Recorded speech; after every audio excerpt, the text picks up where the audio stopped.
তিন রকমের ধর্মের লোক বেশি আছে, খ্রিস্টান, ইসলাম আর হিন্দু।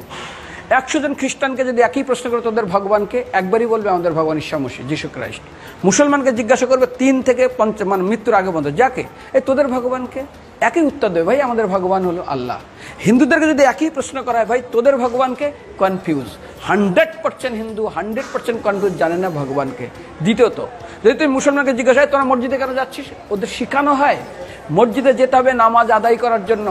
সপ্তাহে ওরা 100% একদিন মসজিদে যাবেই। তুমি যদি খ্রিস্টানদের জিজ্ঞাসা করো তোমরা কেন কোথায় যাবে, কোথায় যাও না, আমাদেরকে একদিন তারা চার্চে যাবে। কেন? ঈশ্বরে প্রার্থনা করার জন্য। ওদের শেখানো হয় জন্মের থেকে, এটা সংস্কার। আর হিন্দুদের যদি জিজ্ঞাসা করে তোমরা মন্দিরে কেন যাচ্ছ, হ্যাঁ আমার ছেলের বিয়ে হচ্ছে না, আমার মেয়ের বাচ্চা হচ্ছে না, আমার বাবা হসপিটালে আছে, কালকের আমার মামলার ডেট আছে, আমার ব্যবসা খুব খারাপ, আমার শরীর খুব খারাপ।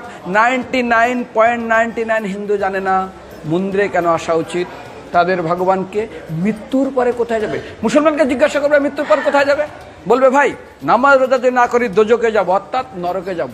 যদি হিন্দুদেরকে জিজ্ঞাসা, ওদেরকে বলবে আর যদি করো নামাজ রোজা করি তাহলে বেহেশতে স্বর্গে যাব। যদি খ্রিস্টানদেরকে জিজ্ঞাসা করো, এই তোমরা যদি আমরা ঈশ্বর আরাধনা করি হেল অর্থাৎ নরকে যাব।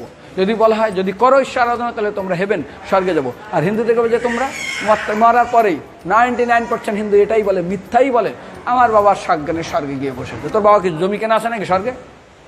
তোর বাবা জমি কেনা আছে যে তোর বাবা মরার পরে স্বর্গে গেছে হোয়াটসঅ্যাপ করে দেখি এই যে অ্যাটাচ বাথরুম টয়লেট আমি একদম ভালোভাবে পৌঁছে গেছে, তোর বাবা স্বর্গে গেছে জানিস তুই?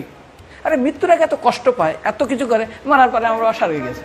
আরে যখন পুলিশে কোনো কয়েদি কোনো অপরাধীকে ধরে 2-4টা ডান্ডা মারে, তারপর থানায় গিয়ে আরও ট্রিটমেন্ট করে, তারপরে কোর্টে বিচারে, তারপর জেল কাটে, মৃত্যুর আগে এত কষ্ট করে আমরা মারা যাই, মারা পরে আমার বাবা স্বর্গে গিয়ে বসে আছে, ওর বাবার জন্য জমি কেনা আছে। না, এরকম বলা যাবে না। এই জন্য আমাদের শাস্ত্র বলে পরলোকগত, স্বর্গীয় বলে না।